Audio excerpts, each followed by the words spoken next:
My daughter woke me up at 5 a.m. to make her morning coffee and prepare breakfast. She called me the maid. So the next day I woke her up at 4 a.m. and prepared a little surprise breakfast that she will never forget. Before we continue, please subscribe to the channel and let us know where you were listening in the comments. The pounding started somewhere inside a dream I'd already forgotten. 3 hard knocks, then 3 more, each one louder than the last. My eyes opened to darkness. The clock's green glow showed barely past 5. The knocking continued, not the polite tap of someone checking if you're awake, but the demanding hammer of someone who expects you to already be up. I swung my legs over the side of the bed, my body protesting. I'd been cooking until nearly 11 the night before. Coq au vin. Jane wanted it fancy, wanted it perfect for some photos she needed. My feet found the cold hardwood floor. "Dad, get up. I need coffee and breakfast now. I have an important meeting in an hour."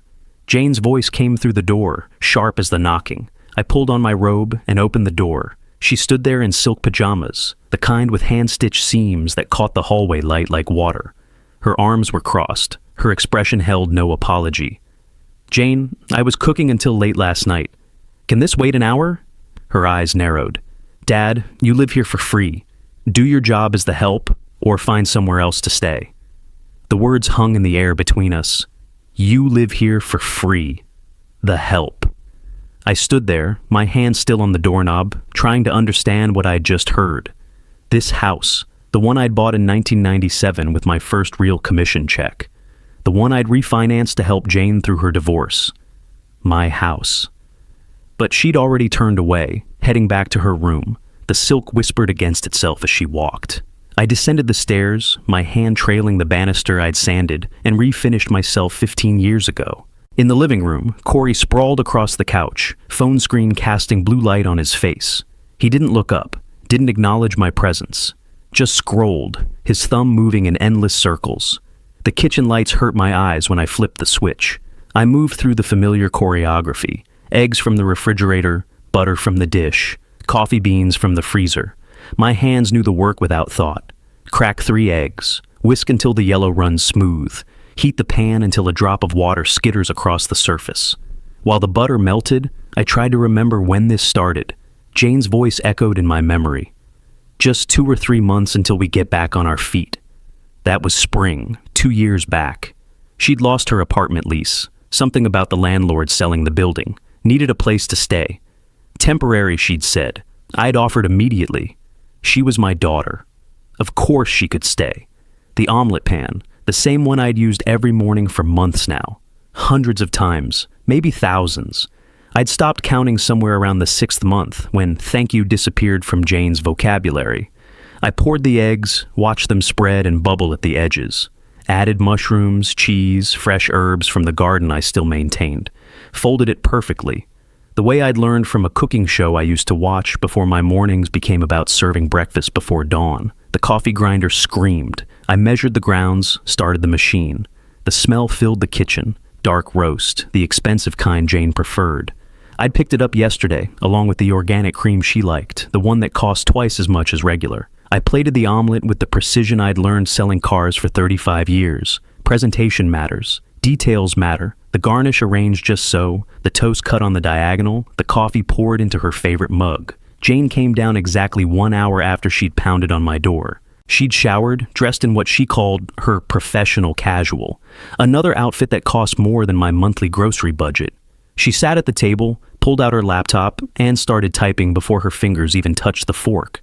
I stood by the counter, watching. She took a bite, still typing, then another. Her eyes never left the screen. No acknowledgement, no thank you.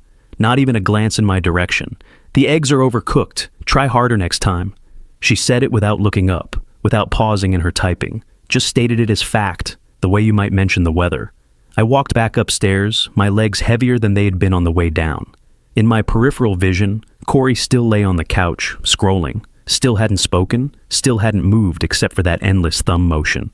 When I reached my bedroom, I closed the door behind me. Not a slam, just a quiet click of the latch catching.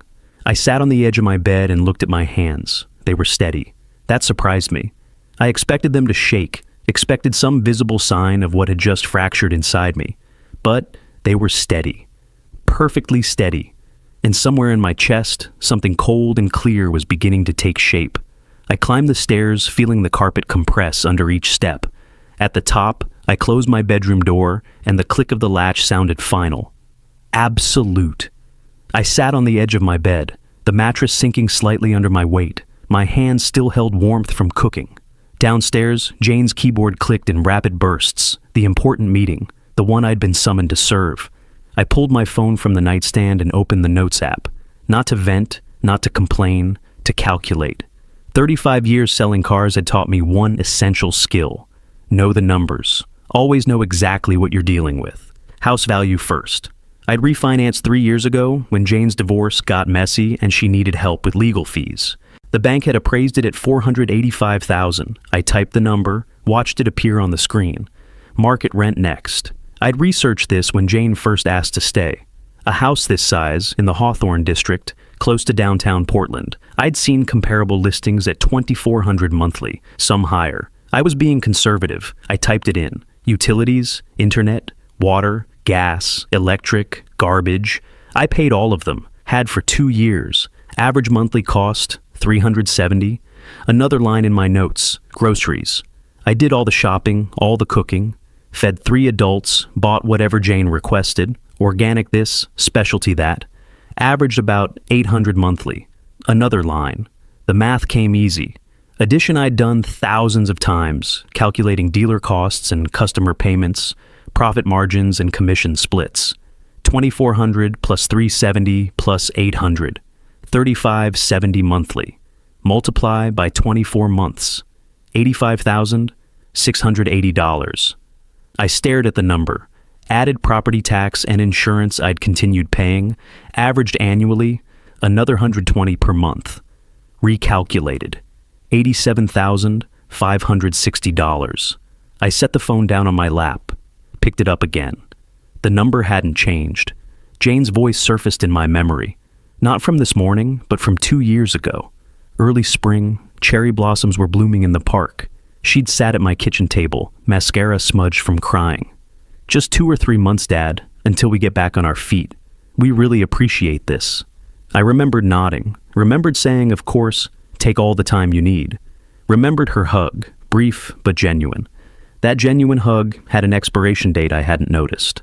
First week, she'd thank me for dinner. First month, she'd helped with dishes sometimes. 6th month, she'd started requesting specific meals. Can you make that salmon thing with the glaze? No, please. Just the expectation that I would. First year, she'd begun leaving her dirty dishes on the table for me to clear. Corey's too. I'd started finding their laundry in the bathroom, left for me to wash. Neither of them mentioned it. Neither of them asked. The tasks just appeared, and I performed them. Somewhere around month 15, Jane had started calling me from her room when she wanted something. Like I was staff. Like this wasn't my house, my kitchen, my washing machine. And this morning. Do your job as the help. I stood up from the bed and looked at my hands again. These hands had sold cars for 35 years. Hundreds of deals. Maybe thousands. I knew people. Knew how to read them. Knew when someone was negotiating in good faith and when they were just taking.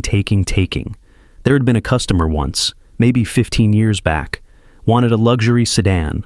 Demanded discount after discount. Free oil changes. Free detailing. Free winter tires. Free floor mats.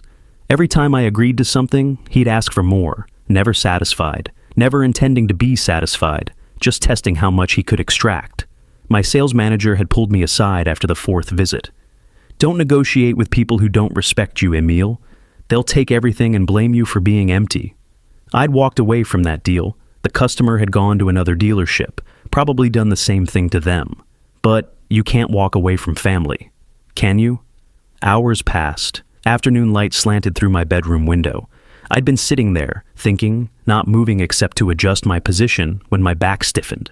Downstairs, I heard Jane moving around, heard the refrigerator open and close.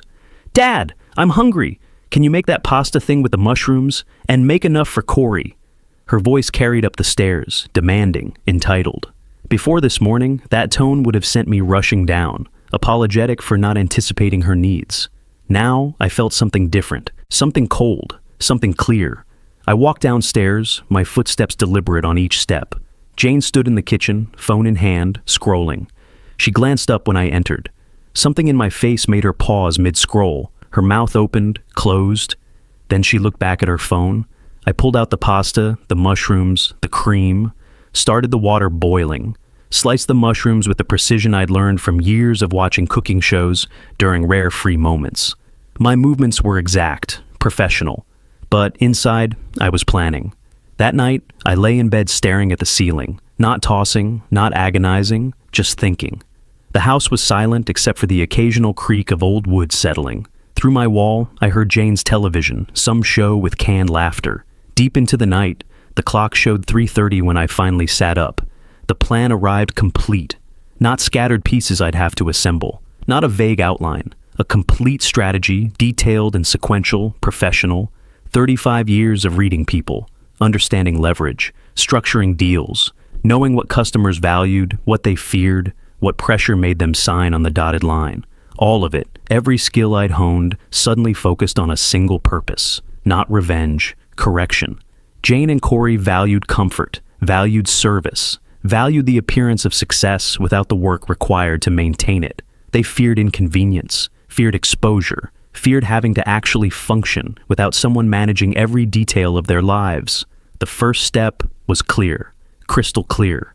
Show them what servitude actually feels like. Then document everything, then present the bill. I set my alarm for early, before dawn, then lay back down. For the first time in 2 years, maybe longer, I fell asleep with purpose instead of exhaustion. The alarm pulled me from sleep hours before dawn. Not jarring, I'd set it expecting the sound. I dressed in the darkness, movements deliberate, almost ceremonial. Slacks, button-down shirt, the same presentation clothes I'd worn for important car sales. This was important. I stood outside Jane and Corey's bedroom door, my hand raised. Inside, faint snoring. The house held that deep silence that comes only in the hours most people never see. I knocked, hard. 3 times, then 3 more. The same demanding rhythm Jane had used on my door. Silence, then rustling, then footsteps. The door opened. Jane stood there, hair tangled, eyes struggling to focus. She wore an old t-shirt, the expensive silk pajamas discarded somewhere. Her mouth opened to speak. "Good morning, help! Time to get up. I need breakfast ready in 2 hours. Omelet, bacon, pancakes, fruit salad. Important meeting today." I kept my voice cheerful, energetic. The tone of someone who expects immediate compliance. Jane blinked. "Dad, what the... It's 4 in the morning. Have you lost your mind?" "You're absolutely right, daughter. This is my house. And if the homeowner gets to demand service from those living here for free, today I'm exercising that right. Kitchen, now."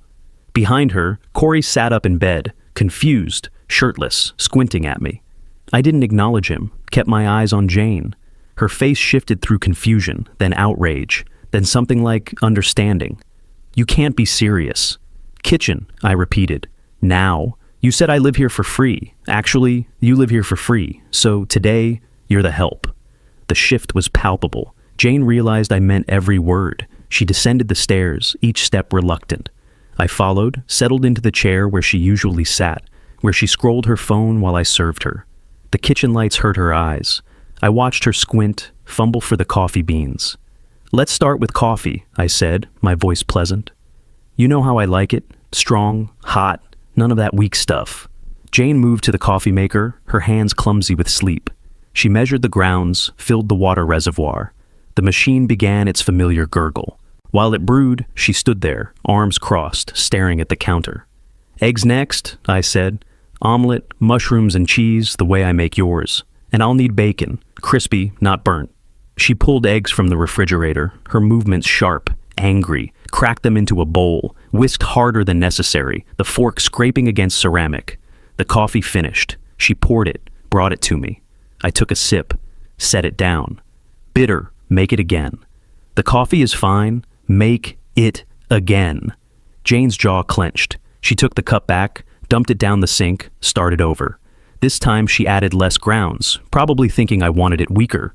When she brought it back, I tasted it and shook my head. "Now it's too weak. 3rd time. Get it right." Her hands trembled as she took the cup. Behind her, Corey appeared in the doorway, wearing sweatpants, his face twisted with anger. "What the hell is wrong with you? It's the middle of the night and you're..." Your wife established the house rules, I said, not looking at him. The owner makes demands, the people living for free serve. I'm just following her system. Corey opened his mouth, closed it, looked at Jane, who was making her third pot of coffee, her shoulders rigid. He retreated to the living room. Dawn began breaking outside the kitchen window. Gray light filtered through, making everything look cold. Jane had finally delivered acceptable coffee and was now working on the omelet. I watched her hands shake as she poured the eggs into the pan.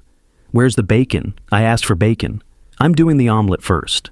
I want them together, hot, fresh. Start over and do the bacon simultaneously. She abandoned the half-cooked omelet, grabbed the bacon package, started laying strips in another pan. The eggs in the first pan began burning. She scrambled to remove them, salvage something, but it was too late. Those eggs are ruined, I observed. Completely inedible. Would you serve that to someone important? Start over. This is insane! Start over. Time stretched, the kitchen filled with the smell of burnt eggs and overcooked bacon. Jane's face had gone from outrage to exhaustion, her eyes red-rimmed. She'd restarted the omelet 3 times now. Each time, something went wrong. Too much salt, torn when folding, undercooked in the center. Where's the fruit salad? I asked. I'm still waiting. She pulled fruit from the refrigerator. Strawberries, grapes, cantaloupe. Her hands fumbled with the knife, cutting chunks too large, too uneven. She dumped them in a bowl, shoved it toward me. Presentation matters, I said. This looks sloppy. Like you don't care about the person you're serving. Jane's voice cracked. Why are you doing this? Why are you being cruel? I let the cheerfulness drop from my voice, looked at her directly.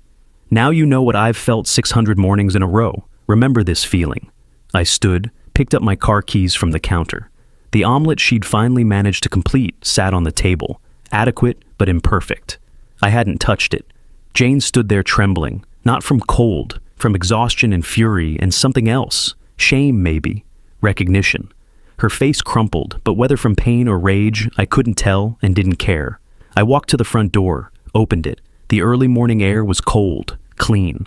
Behind me, Jane's voice rose, something between a scream and a sob, but I couldn't make out the words. I got into my car, settled into the seat, started the engine. The dashboard clock showed just past 7. 2 hours. The same 2 hours she'd demanded of me countless times. As I pulled out of the driveway, I glanced back. The kitchen light was still on. Jane's silhouette stood motionless at the window. I shifted into drive and headed toward downtown, toward the glass office building where Michael Stevens worked. The personal lesson was complete. Now came the professional strategy. The morning traffic was light. I reached downtown before 8, found parking in a garage beneath the building. The elevator carried me to the 3rd floor, smooth and silent. The law office occupied the entire floor. Glass doors, tasteful gray carpet. A reception desk, where a woman in her 30s typed without looking up. Emil Porter, I said. 8:30 appointment. She nodded, gestured to the leather chairs along the wall. I sat beneath framed degrees and certificates, the kind of professional display that tells clients they're in capable hands. A coffee machine burbled in the corner. I'd had enough coffee for one day.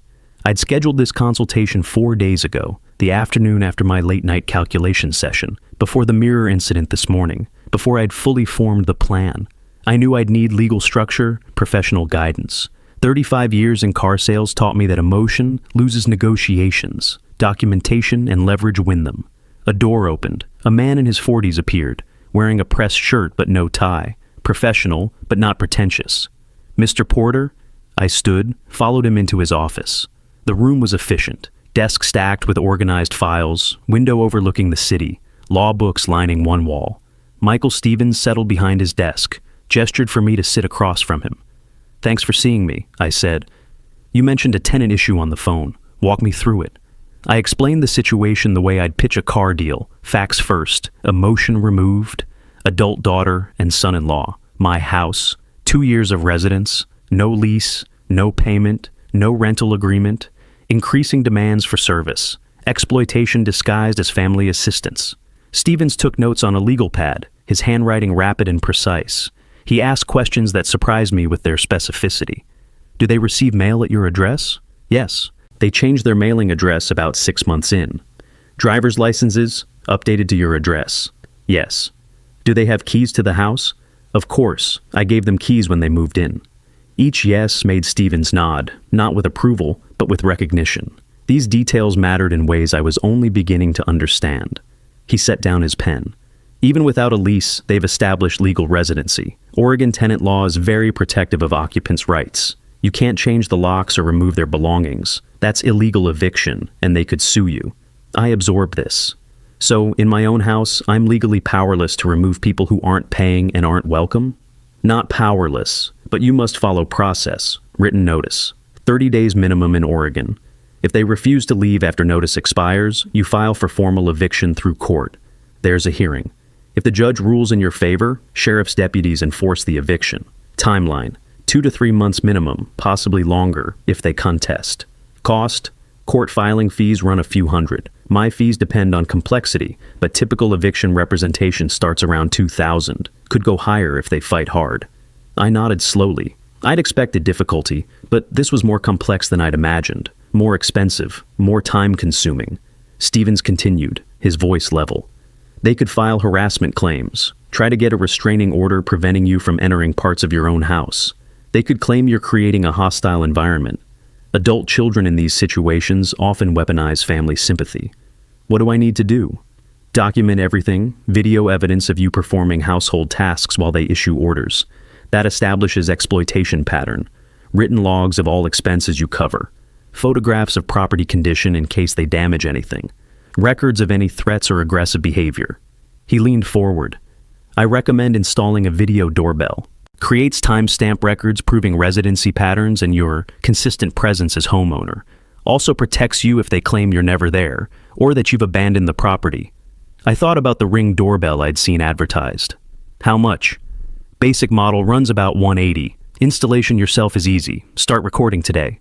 Stevens turned to his computer, began typing. I'm drafting a formal notice right now. We'll give them 3 clear options. His fingers moved across the keyboard while he spoke. Option 1, sign a rental lease at $1,800 monthly. That includes utilities and shared household expenses, below market rate for your neighborhood, which demonstrates your reasonableness. Option 2, purchase half ownership of the house, based on current value, approximately $240,000. Puts them on the deed, makes them legally responsible for property taxes and maintenance. Most won't have that kind of capital, but offering it shows good faith. And option 3, vacate within 30 days. He paused, looked up from the screen. There's also what we call cash for keys. You offer them money to leave voluntarily, typically a few thousand. Avoids court battle, saves legal fees and months of stress, usually cheaper in the long run. I consider this pragmatically. A few thousand now versus months of attorney fees and emotional warfare. How much usually works? Depends on the situation. 3 to 5,000 is common. Some people go higher to speed things up. Stevens printed the document, handed it across the desk. The language was formal, precise, emotionless. 3 options, each explained clearly. 30-day deadline. Signature lines at the bottom. When you deliver this, Stevens said, expect escalation.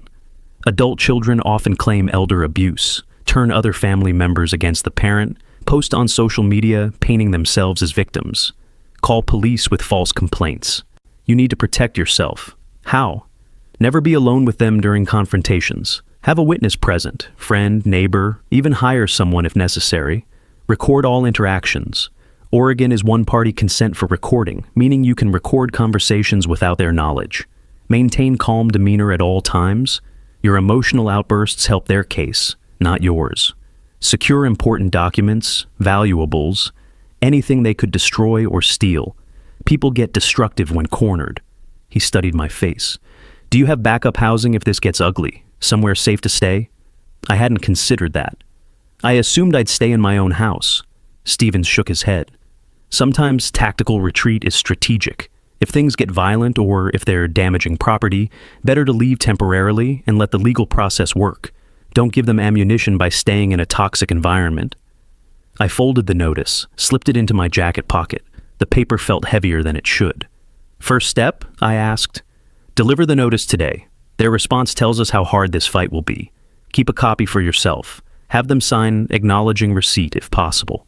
Then we wait 30 days. If they don't choose an option, we file for eviction. I stood, shook his hand.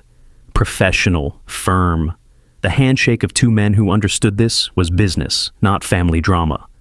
"One more thing," Stevens said. "When they refuse, and they probably will, don't react emotionally. Don't argue. Just document their refusal and let me handle the rest." I left his office, rode the elevator down, walked through the parking garage to my car. The envelope with the formal notice sat in my jacket pocket. The weight of it felt like a loaded weapon. I sat in the driver's seat, engine off, holding the envelope. Outside, the city moved around me, people heading to work, traffic building, morning advancing. I knew what came next. Drive home, present the options, watch Jane and Corey react. The mirror lesson had been personal. This was legal, professional. The real war was about to begin. The following weeks transformed me into a documentarian of my own exploitation. The Ring doorbell, mounted beside my front door with 4 simple screws, became my silent witness. Every time Jane called from upstairs, every time Corey left dishes for me to clear, the camera recorded. My phone accumulated 47 videos. Each one showed the same pattern, them commanding, me complying. 2 weeks after meeting Stevens, I drove to a notary's office downtown. The woman behind the desk watched me sign 3 copies of the formal notice, pressed her seal into each one, added her signature. The embossed mark made it official, legal, binding. The sealed envelope sat on my passenger seat during the drive home. Spring afternoon light slanted through the windshield. Cherry blossoms lined the street, their petals scattered across sidewalks like confetti for a celebration no one was having. I entered my house. Jane sat at the dining table, laptop open, typing. Corey occupied the couch, phone glowing in his hands. Neither looked up. This was normal to them, me coming and going, invisible, irrelevant, except when they needed something. I walked to the dining table and placed the envelope directly in front of Jane's keyboard. "This is a formal 30-day notice regarding your residency in this property." Jane looked up, her expression shifting from irritation at the interruption to confusion. "What?" "It's a legal document prepared by my attorney. You need to read it now, both of you." Corey finally paid attention, sitting up, setting his phone aside. Jane picked up the envelope, her fingers tearing the seal with more force than necessary. She unfolded the paper, her eyes scanned the text. I watched her face change, confusion becoming comprehension, becoming shock, becoming fury. "You're evicting us? You're actually throwing your own daughter onto the street?" My voice stayed level, professional. "I'm providing 3 options. Option 1, sign a rental lease. $1,800 monthly plus half the utilities. That's below market rate for this neighborhood." Jane's laugh was harsh, sharp. "We can't afford that." Option 2, purchase 50% ownership of the house, $242,500. That makes you a co-owner, responsible for taxes and maintenance. Corey stood now, his body language aggressive, shoulders squared. "That's insane. Where would we get that kind of money?" I looked at him directly. Option 3, find alternative housing within 30 days. The room went silent except for the hum of the refrigerator, the distant sound of traffic outside. Corey tried a different approach. Intimidation. "You know what this makes you look like? A cruel father abandoning family in need? I'll make sure everyone knows, your friends, your neighbors, social media. Everyone will see what kind of person you really are." I reached for my phone, opened the folder where the videos lived, turned the screen toward them. 47 thumbnails, each one showing them in my house, treating me like staff.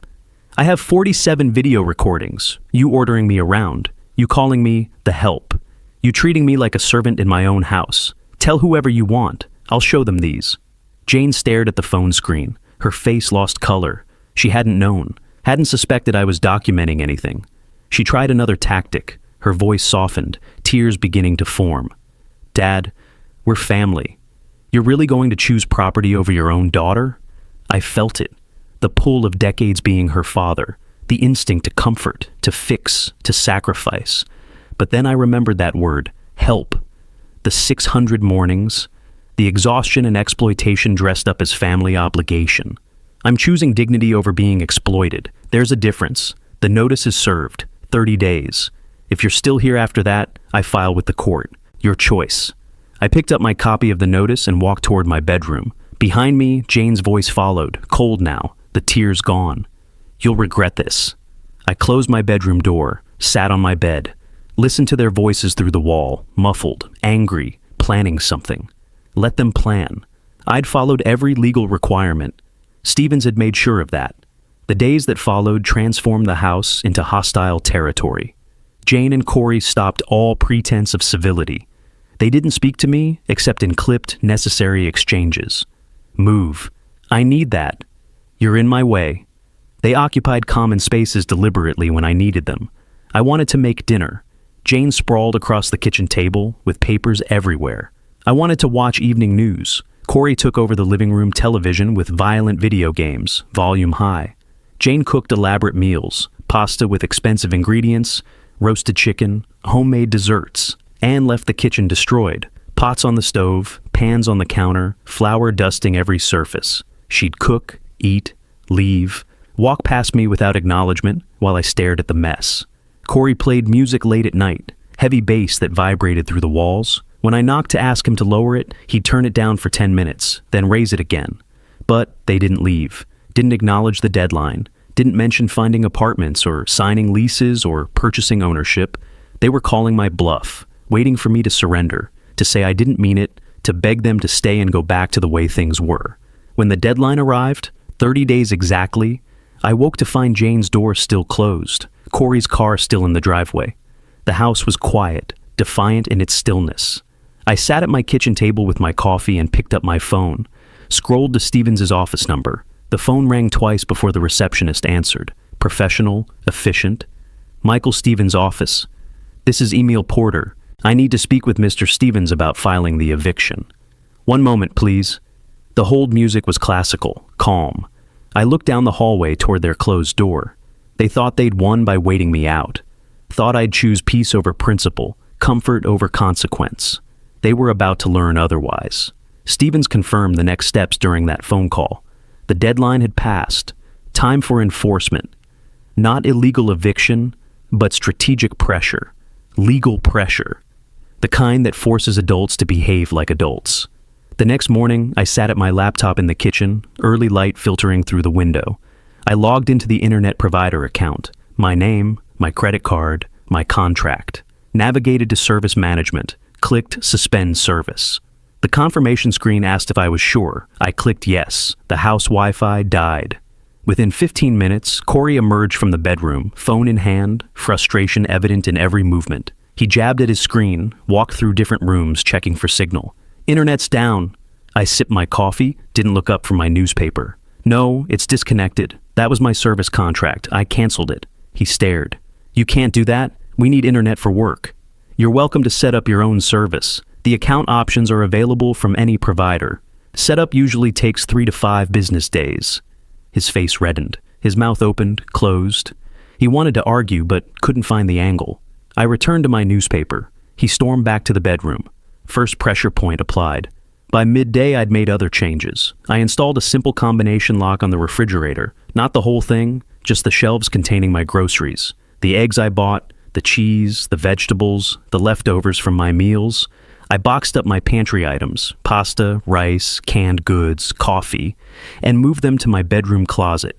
Jane discovered this when looking for lunch ingredients. She found the lock, tried to open it, couldn't. She found me in the living room, reading. You locked the food? Are you serious right now? I didn't look up from my book. I locked my food. You're adults with income. Buy your own groceries. Her voice rose, sharp with disbelief. This is cruelty. This is abuse. I finally looked at her. This is self-service. I'm not your cook or your provider anymore. You have jobs. You can feed yourselves. She opened her mouth to respond, but I'd already returned to my book. After a moment, she stormed away. That evening, I noticed the dirty dishes they left, their plates, their cups, their utensils scattered across the counter. I didn't touch them, didn't clean, didn't enable. As the first week passed, I drove to the Multnomah County Courthouse downtown. The building was imposing, stone steps, columns, the weight of law and order made physical, security screening, metal detector, my keys and phone in a plastic bin. I found the appropriate office on the second floor, clerk's window, forms on clipboards. I filled out the eviction paperwork. Fed, they called it. Forcible entry and detainer. The language was formal, impersonal, exactly what this situation needed. The clerk processed my filing fee. $121. She stamped the documents with practiced efficiency. provided me with a case number, explained the timeline. The court would schedule a hearing within 3 to 4 weeks. Jane and Corey would receive official service of the notice. A process server would deliver it personally.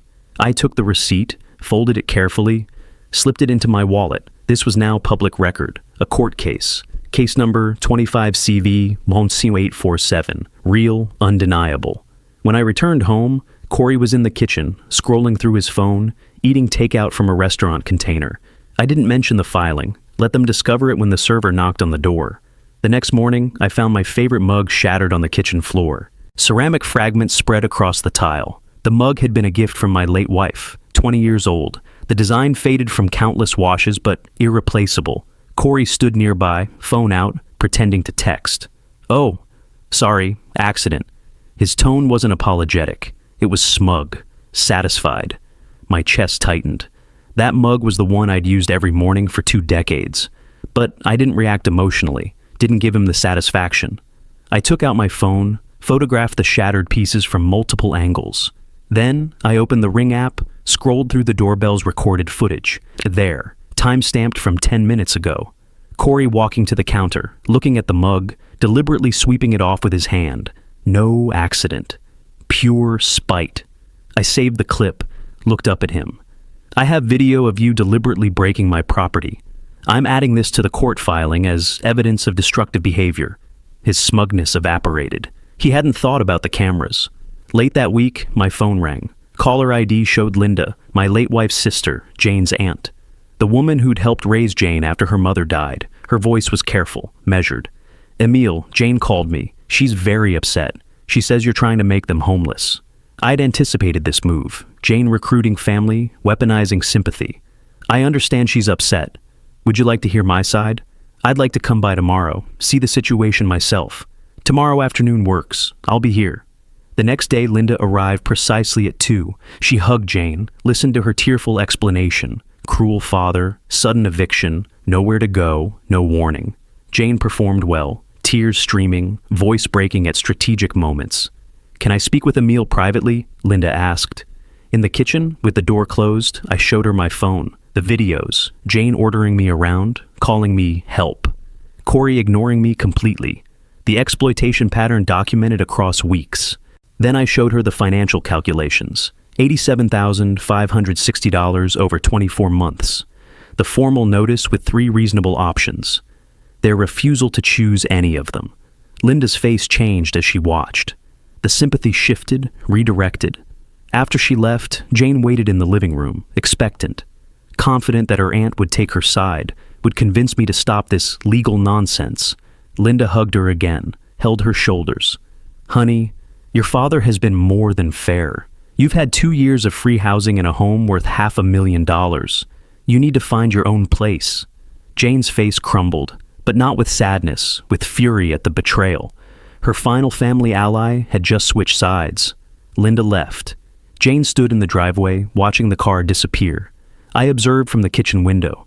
When Jane turned back toward the house, her face no longer showed tears, just cold calculation. She walked past me without speaking. Down the hall. Her door closed with deliberate softness, more threatening than a slam. I picked up the courthouse receipt from the counter. Case number 25CV-90847. The hearing notice would arrive within days. The legal machinery was in motion, indifferent to emotion, responsive only to procedure. I moved to the calendar on the wall, marked nothing. The system would work on its own timeline. The hearing date finally arrived on a Tuesday morning, as spring turned to summer. I drove downtown through familiar streets, found parking in the same garage I'd used when meeting Stevens the first time. The courthouse steps felt steeper than I remembered, or maybe the weight of what was coming made them feel that way. Stevens met me in the lobby, brief handshake. He wore a different tie than last time, navy with thin silver stripes, professional armor. "You have everything?" I patted the folder under my arm, bank statements, videos, the notarized notice, photographs of Corey's deliberate destruction, 2 years of exploitation reduced to organized tabs. The elevator took us to the 3rd floor. The hallway outside the courtroom had wooden benches, other people waiting for their cases, conversations in low voices. The institutional smell of old buildings, floor polish and recycled air, and the accumulated anxiety of thousands of disputes. We sat. Stevens reviewed key points quietly, his voice a murmur only I could hear. Down the hall, a door opened. Jane and Corey appeared, no attorney with them. Their faces were tight, stressed. Jane wore a conservative dress, probably chosen to look sympathetic. Corey had actually shaved, put on slacks and a button-down shirt. Costumes for their performance. The bailiff called our case number. Stevens stood first. I followed him through the courtroom door. The room was smaller than I expected, not like courtroom dramas on television. No jury box, no gallery of spectators. Just wood paneling, the judge's bench elevated at the front. A court reporter at her station with her silent keyboard. Fluorescent lights that made everything look slightly washed out. I took my seat at the plaintiff's table. Stevens settled beside me, opening his briefcase with practiced economy. Across the aisle, Jane and Corey sat at the defendant's table, the empty chair beside them, conspicuous in its absence of legal representation. All rise. The judge entered. A woman in her 50s, reading glasses on a chain around her neck, expression neutral and professional. She settled into her chair, reviewed the file before her briefly. This is a forcible entry and detainer action. Porter versus Porter, Hunter and Hunter. She looked up. Mr. Porter, you're represented by counsel. Defendants, you're appearing pro se? Jane nodded. Her confidence from the hallway had already started cracking. The judge gestured toward Jane. Mrs. Hunter, you may present your position. Jane stood. Her voice wavered exactly the right amount. Practiced vulnerability. Your Honor, this is my father. We've been living in his house for 2 years because we needed help after a difficult period. Now he's trying to throw us out, his own family, onto the streets with nowhere to go. Her voice broke convincingly. Beside her, Corey added his part. We're not causing any problems. We're just trying to survive. Family should help family. The judge listened without visible reaction, took notes with a pen that made small scratching sounds on paper. I watched Jane perform, the same manipulation she'd used on me for 24 months. But courtrooms don't run on emotion. They run on evidence. Counselor? The judge turned to Stevens. He stood, calm and methodical. When he spoke, his voice carried professional authority without arrogance. Your Honor, the respondents claim family hardship, but the evidence tells a different story. No rental agreement exists between the parties. No payment of any kind has been made. He slid Emil's bank records across to the clerk, who passed them to the judge. Mr. Porter provided formal written notice with 3 reasonable alternatives: market rate rental agreement, option to purchase partial ownership, or voluntary departure. The notice was properly served and notarized. He entered the notice as evidence. The judge examined it, the notary seal visible even from where I sat. The notice was ignored. The respondents refused to vacate, refused to pay rent, refused to negotiate in good faith. Then the videos. Stevens had selected 3 clips, loaded them onto a thumb drive the court reporter inserted into the display system. The screen on the wall flickered to life. First clip. Jane calling from upstairs, her voice sharp. Dad, I need breakfast. Make that omelet thing with the mushrooms. The camera showed me climbing the stairs, exhausted. Second clip. Jane gesturing around the living room, phone to her ear, talking to someone. Yeah, my place is perfect for that. Plenty of room. My house. She called it her place. Third clip. Me serving dinner. Corey sprawled on the couch, not acknowledging me, not saying thank you, just taking the plate and returning his attention to his phone. The judge watched. Her expression shifted subtly, not dramatic, but present. She saw what I'd lived. Stevens continued. The Ring doorbell footage. Corey approaching the counter, looking at my late wife's mug, deliberately sweeping it to the floor. The ceramic shattering, his satisfied expression as he walked away. The respondents have damaged Mr. Porter's property and created a hostile living environment. Stevens presented the financial calculation. Over 24 months, Mr. Porter has provided free housing, utilities, and food totaling $87,560. The respondents have contributed nothing and refused reasonable options to regularize their occupancy. The judge removed her glasses, looked directly at Jane and Corey. The court finds clear establishment of residency without legal agreement, no payment of rent or contribution to household expenses, and willful refusal to vacate after proper notice was given. Her voice was firm, authoritative. Mr. Porter has demonstrated extraordinary patience and more than reasonable accommodation. She turned to me briefly, something like acknowledgement in her eyes. Then back to Jane and Corey. The defendants will vacate the property no later than June 30th, or the sheriff will execute a writ of restitution and forcibly remove you and your possessions. This hearing is concluded. The gavel fell. The sound was final, absolute. Jane's face crumpled. She opened her mouth to speak, but the judge was already gathering papers, already moving to the next case. Corey stood frozen, the reality settling over him. Stevens gathered his documents efficiently. "Clean victory," he murmured. We left through the side door. In the hallway, Jane stood against the wall, crying. Real tears this time, not performed ones. Corey stood beside her, his face blank with shock. I walked past them toward the elevator. Didn't stop, didn't gloat. Just walked. The legal system had spoken. The rest was execution. That evening, when I returned home, the house felt different. Still occupied, but legally mine again. The judge's words had shifted something fundamental in the air. Jane emerged from her room for dinner, silent, eyes red from crying. I prepared my own meal, pasta, simple, just for one. She stood in the kitchen doorway, watching. The silence stretched between us like a physical thing. I spoke casually, not looking at her.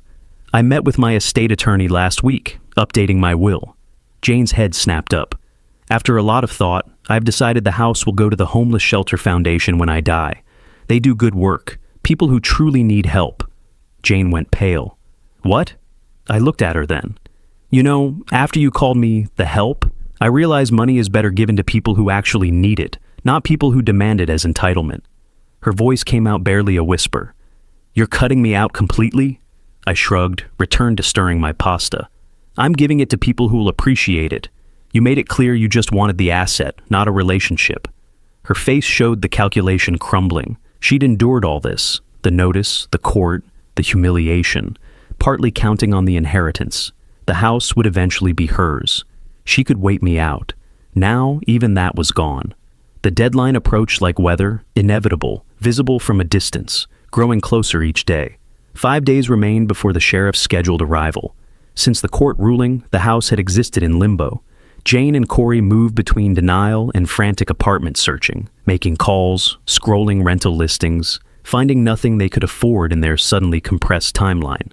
I observed their panic with detachment. I'd arranged one final option, the cash for keys Stevens had mentioned months ago in his office. Not generosity, pragmatism. $8,000 to end this cleanly was cheaper than sheriff eviction, potential property damage during forced removal, the spectacle of their belongings on my lawn for neighbors to witness.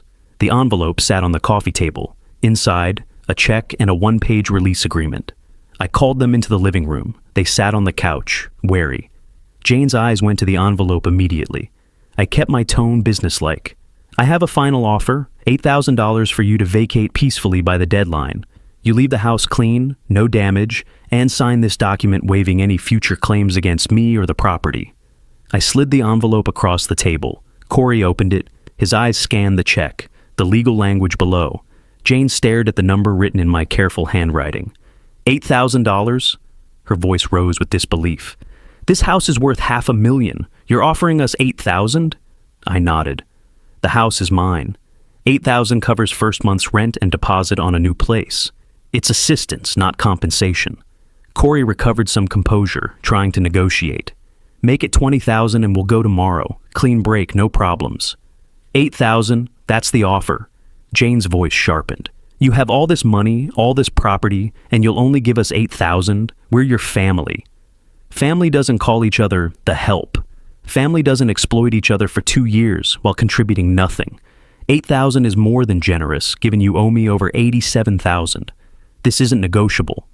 Corey's jaw tightened. He exchanged a look with Jane. She was calculating. I could see it in the way her eyes moved, the slight tension around her mouth. They wanted more. They always wanted more. But time and options were running out. Jane played her final card. Her voice hardened, the victim performance abandoned. "Fine. Refuse to help your own daughter. I'll make sure everyone knows. Social media, the neighbors, everyone will know what kind of father you are. Abandoning family, choosing money over blood." She'd threatened this before. But now desperation leaked through the threat, making it less effective, more hollow. I reached for my phone, opened the video folder, turned the screen toward them. 63 videos now, you ordering me around, calling me a servant, treating me like property, Post whatever you want. I'll post these. Who do you think people will sympathize with? The elderly father exploited in his own home, or the adult daughter who freeloaded for 2 years? The videos played in sequence on the small screen, their voices, their faces, their entitled demands preserved in digital clarity. Jane stared at the screen, her final weapon neutralized. Corey looked at the check, at Jane, calculating odds. He was the pragmatist. 8,000 was better than 0, better than the sheriff's arrival, the public humiliation, starting from nothing. But Jane's pride was wounded, bleeding. Keep your money. She stood, her movement abrupt. We don't need your charity. She walked toward her bedroom. Corey hesitated a moment, looking at the check on the table, then followed her. I didn't call them back, didn't try to convince them. I returned the envelope to my desk drawer. They'd chosen pride over pragmatism. The sheriff would execute the eviction order exactly as scheduled. I texted Stevens. They declined the offer, proceed with writ execution. His response arrived within minutes. Confirmed. Sheriff scheduled for the 30th, 9 a.m. The remaining days crawled by in cold silence. The house held its breath. I noticed increasing activity. Boxes appearing in the hallway, closet doors standing open, drawers emptied of their contents. Jane and Corey were packing, but slowly, grudgingly, as if moving in slow motion could delay the inevitable. The night before the sheriff's arrival, I lay in bed listening to movement downstairs. Footsteps. The sounds of hasty packing suddenly accelerated, drawers opening and closing. Voices, Jane's urgent and muffled, Corey responding in sharp whispers. A door slammed, then silence, then more footsteps. I got up, moved to my bedroom window. Their car sat in the driveway, trunk open, boxes and bags crammed into the back seat. As I watched, Corey emerged from the house carrying more. A lamp, a garbage bag stuffed with what looked like clothes. More trips followed. Jane appeared with hangers of dresses. Corey with a monitor and computer tower. They moved with frantic efficiency, loading everything that would fit. Near midnight, the sounds finally stopped. I waited, listening. The house had gone still. I got up again, checked.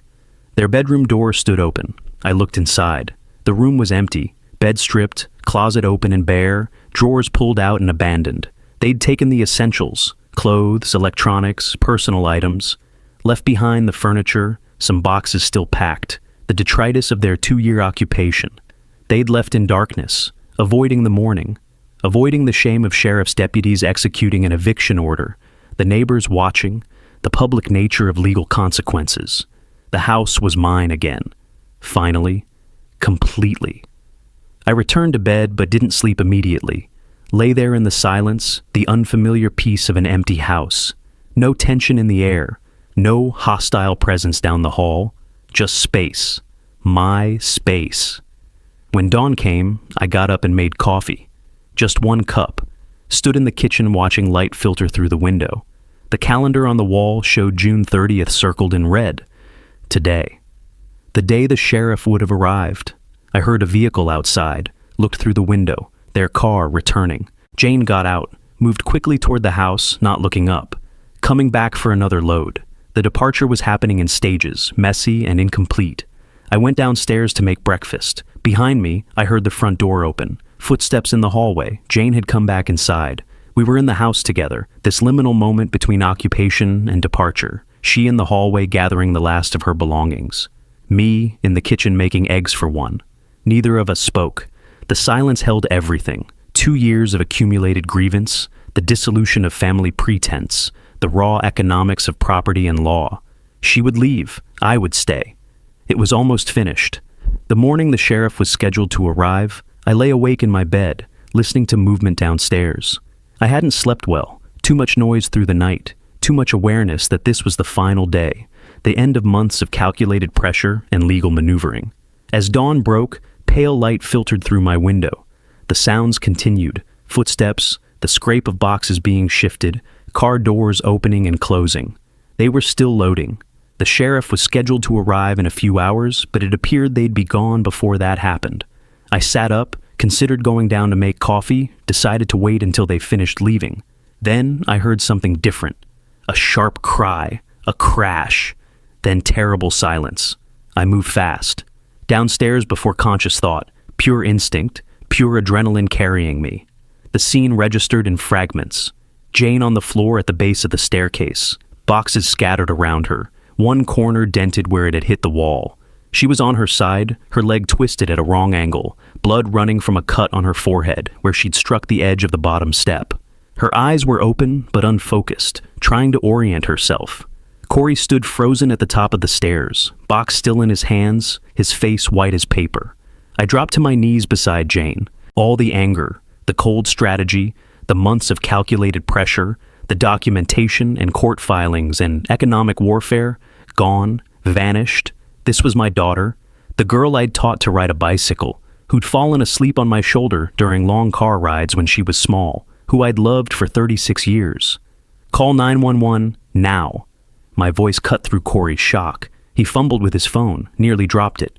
I assessed Jane, basic first aid my late wife had insisted I learn decades ago, when she was still alive and nursing and determined I'd know how to help in emergencies.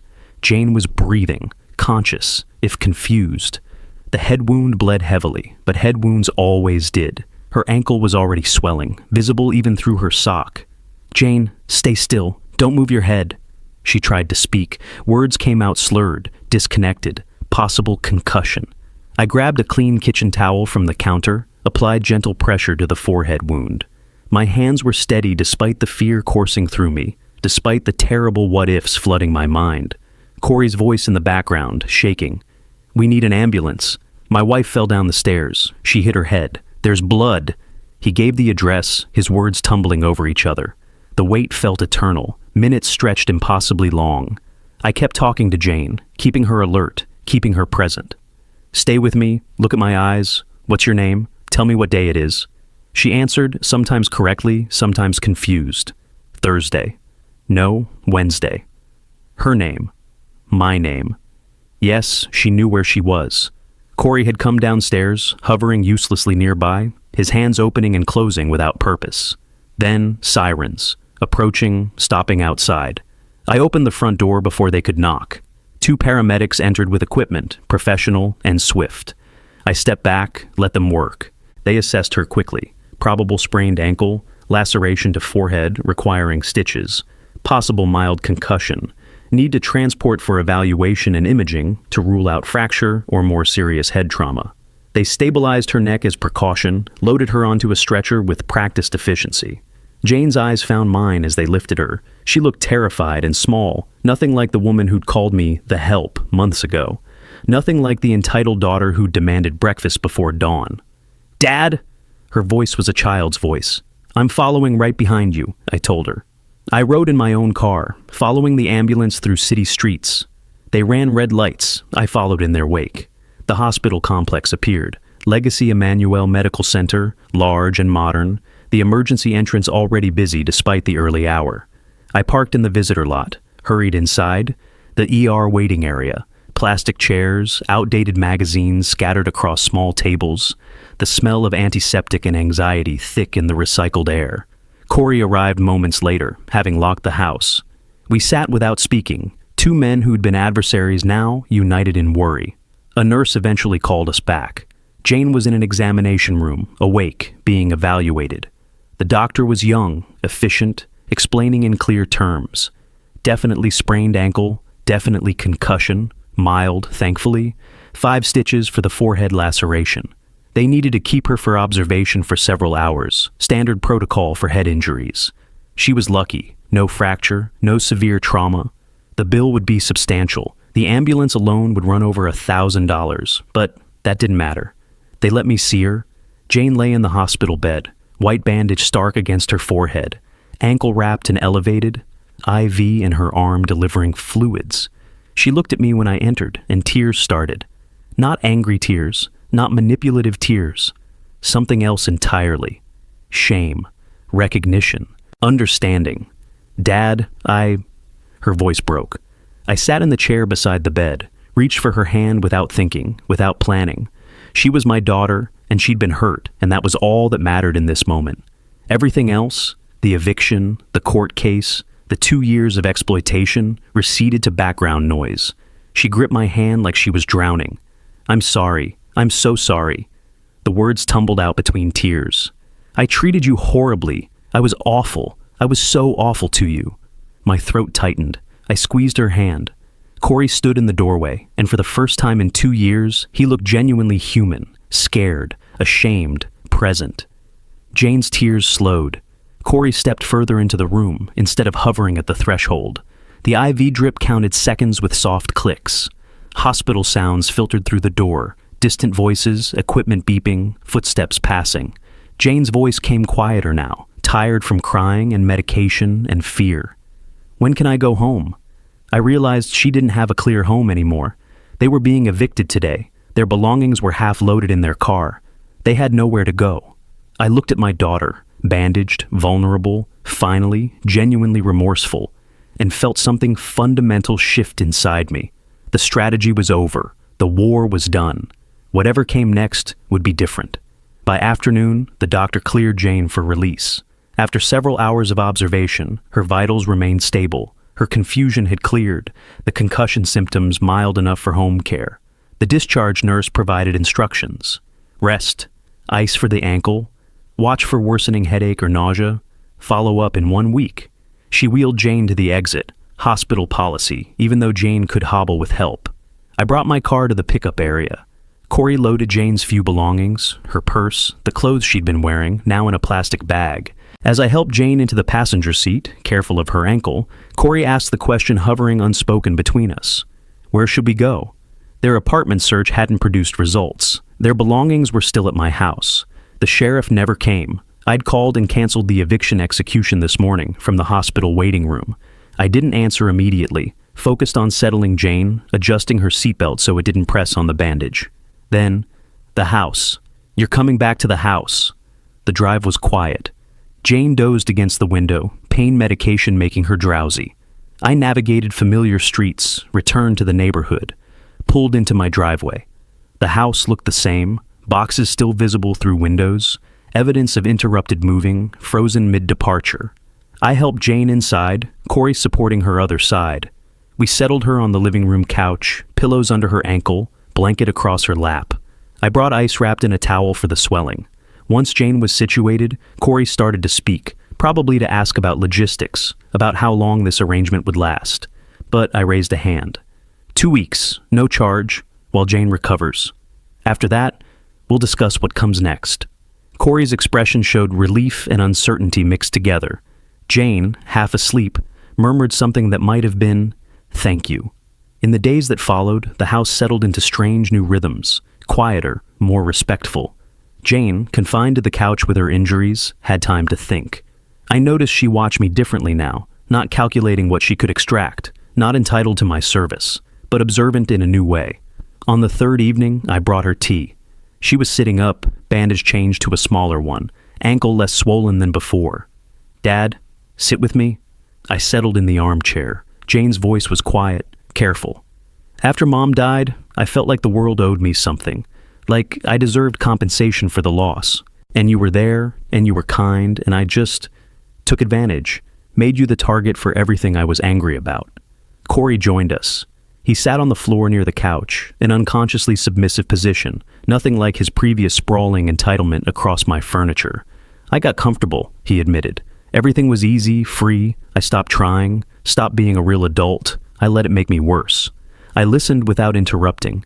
This was what I'd wanted, not just for them to leave, but to understand what they'd done. Jane continued, her voice thick with emotion. "You weren't cruel, Dad. You showed me what I was doing to you. That early morning, making me serve you breakfast, I finally felt what you felt every day for 2 years. Being powerless, being used." Her voice cracked. "I'm ashamed. I'm so ashamed of who I became." My response was measured, not angry. "I love you, Jane. I've loved you since the moment you were born. But love doesn't mean accepting exploitation. Love doesn't mean letting someone treat you like property." I paused, choosing words carefully. "You called me the help in my own house. You took my kindness and twisted it into servitude. I had to show you, not to hurt you, but because you wouldn't have understood any other way." Jane nodded, tears on her cheeks again.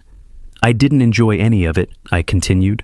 "The legal process, the pressure tactics, none of it gave me satisfaction. But I needed my dignity back, and you needed to learn that family doesn't mean unlimited access to someone's resources and patience. By mid-July, when Jane could walk without help, they were ready to leave. I had helped them find an apartment, modest, in Gresham, affordable on their combined income. $1,650 monthly, they could manage it themselves. The day they moved, I helped carry boxes despite Corey's protests that he could manage. The atmosphere was different. No hostility, no resentment, something resembling respect. Once they were settled in the new place, a pattern emerged. Jane called weekly, asked if she could visit. Sometimes we had dinner together, casual, comfortable. I cooked, but now they helped. Now they thanked me. Now they brought wine or dessert or flowers for the table. As summer wound down, Jane visited for coffee one morning in late August. We sat at my kitchen table, the same table where she'd once scrolled her phone while I served her breakfast without acknowledgement. "I understand now why Mom loved you so much," she said. "You're kind, but you're not weak. You know the difference." I smiled, the first genuine smile in months. Something warm and real that hadn't been available to me during the Cold War, during the strategy and documentation and legal maneuvering. "I just protected my dignity," I said. "Everyone should do that." Jane smiled back, reached across the table to squeeze my hand. Outside the kitchen window, morning light filtered through the trees in my yard. 2 coffee cups sat between us. The house was peaceful. The relationship was rebuilt on healthy terms. I'd won everything that mattered, not just the legal victory, but the personal one. My daughter understood. My home was mine. My dignity was intact. And the love, which had never truly died, had found its way back through boundaries and consequences and the hard work of real change. If you like this story, please like this video, subscribe to the channel, and share your impressions of this story in the comments. To listen to the next story, click on the box on the left. Thank you for watching.